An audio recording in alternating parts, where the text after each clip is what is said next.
Hello, नमस्कार। નવા વર્ષની અંદર આપણે નીકળી ગયા જેસલમેર જવા માટે।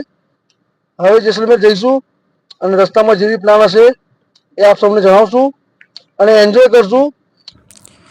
આપણે આવી ગયા છે ઓમ બન્ના, જે બુલેટ બાબાના નામથી ઓળખાય છે અને રાજસ્થાનની અંદર આને આપણે ઓમ બન્ના કહીએ છીએ। હવે અહીં આપણે ઓમ બન્નાનું દર્શન કરીશું।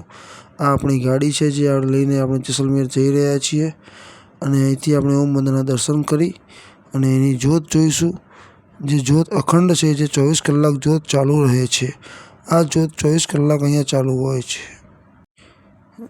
આ જ્યોતના દર્શન કર્યા બાદ હવે આ બુલેટ છે, જે 7773 નંબરની બુલેટ છે, એ બુલેટના દર્શન કરી અને આપણે શાંતિથી હવે અહીંથી નીકળીશું અને આગળ આપણે જેસલમેર જવા નીકળીશું।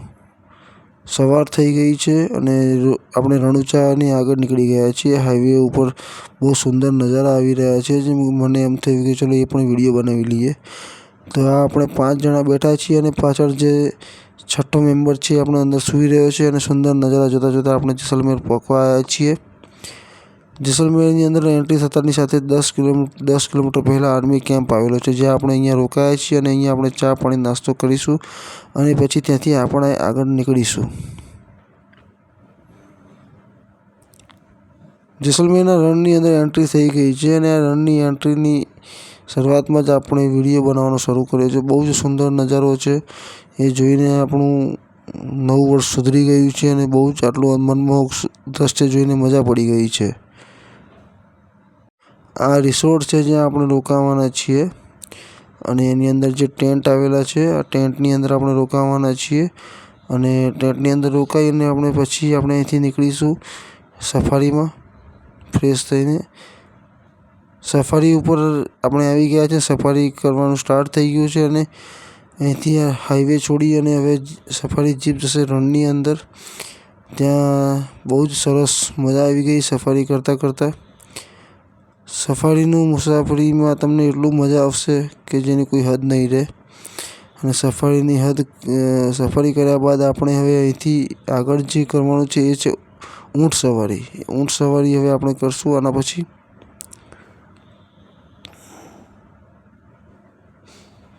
આ આપણે ઊંટ સવારી કરી રહ્યા છીએ। આગળ જે બેઠો છે એ મારા માસીનો છોકરો છે। અમે ઊંટ સવારી કરવા માટે બેસી ગયા છે ઊંટ ઉપર અને ઊંટની સવારી અમે અત્યારે હાલ કરી રહ્યા છીએ। ત્યારબાદ આપણે રિસોર્ટની અંદર જઈશું।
જેસલમેરથી આપણે રિટર્ન થઈ ગયા છીએ અને તેની બહાર આ ટેન્ક આવેલા છે, ત્યાં આપણે થોડુંક ફોટોગ્રાફી અને સમય વિતાવ્યો. હવે આપણે અહીંથી આગળ જઈશું, ભડલી ભૈરવના દર્શન કરશું.